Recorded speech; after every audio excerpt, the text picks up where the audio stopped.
welcome back to another video on this channel. Today we're doing something a bit interesting because I'm going to be basically going back and having a look at my old Twitter accounts for some of my incredibly stupid and just out there football opinions, really. Now, just a quick disclaimer before we get into this, these are all back in like 2018, 2019, so obviously I don't hold the same opinions, otherwise I wouldn't be making this video laughing at my old opinions, if that makes sense. So yeah, just to clarify, all the tweets I'm going to be going through, I don't hold the same opinion. That is why I just have to say that, just in case there's people in the comment section still believing that I actually hold these opinions still. So yeah, let's get into this video now. Starting off with the first one on the 11th of August 2019, so of course just at the beginning of the 2019-20 campaign, Frank Lampard's first season in charge. Our defence is absolutely shocking without Rudiger, but our deluded, spasticated fan base will tell you he's a liability. So I was actually kind of pissed off about this tweet, as you can probably tell. I was actually going at Chelsea fans who thought that Rudiger was a liability. Now, to some extent I actually do kind of, you know, like, don't hold back on this one, because I thought that Antonio Rudiger under Antonio Conte and the first season under Sarri, I thought he was actually very good and our most important centre back. But in this last season, he's just had an absolute nightmare, and I hope that he can relive that form next season, hopefully alongside someone like Thiago Silva. Which I actually used to think that Rudiger was our best centre-back by a country mile, and to be fair, he wasn't even that bad back then. But I think it's fair to say Rudiger isn't our best centre-back at this moment in time. As a matter of fact, I think on current form from last season, I think he's probably our worst at the moment, but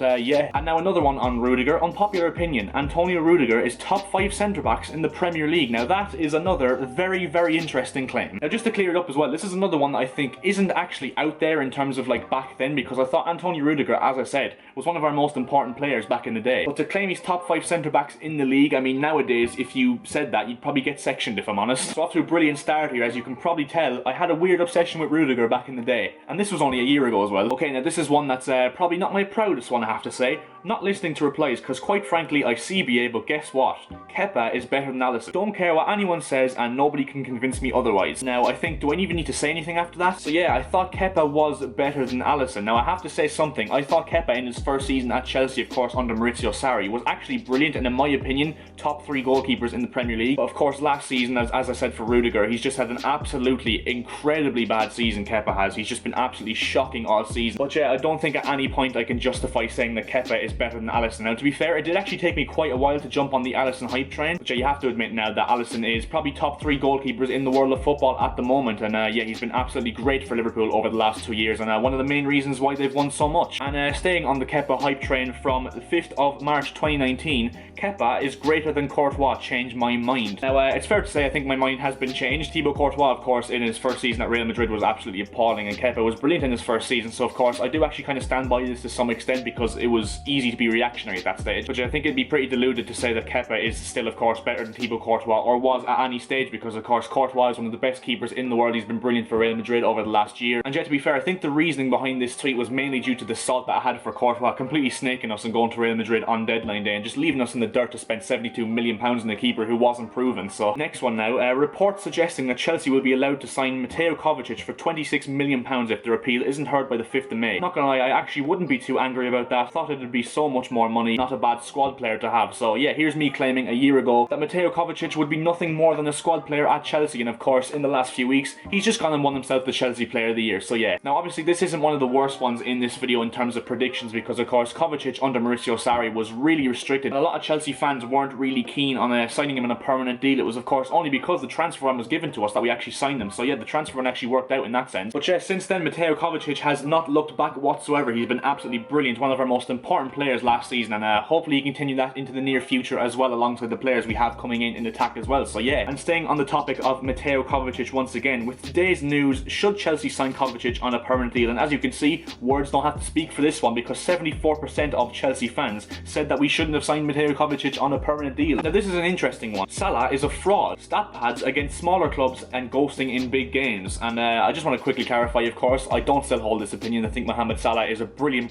player, and to be honest, I actually can't find a reason for why I used to think Mohamed Salah was a fraud and overrated, if I'm honest. I used to think Salah was very much overrated, and yeah, I can't really figure out as to why I had this opinion. Of course, his end product is just one of the best I've ever seen from a Premier League player ever. I mean, his goals and assists record in the Premier League and abroad is just absolutely insane, really. But yeah, that's one of the worst opinions I've had in this video so far as well. So yeah, Mohamed Salah's a fraud apparently. Now this one, we're going back to the summer of 2019, of course, a week in the build-up to the Premier League season starting. Of course, the fixtures had been announced, and Norwich were due to travel to Liverpool on the first day of the season. And so I thought it'd be a great idea to say, I've said it for weeks and I will say it again, Liverpool will not beat Norwich on the opening day of the season. Remember this tweet. Now I think it's fair to say that no one remembered that tweet because of course it was such a bad prediction. And I remember for ages I thought that Liverpool just were going to struggle last season, and I thought that Norwich were going to be absolutely brilliant, and of course I couldn't have been more wrong because Liverpool finished top and Norwich finished bottom. And staying on that topic as well, poor pre-season, no new signings, losing Community Shield. Sorry Liverpool fans, but all the signs are there for a poor season. I've been saying it for weeks now, and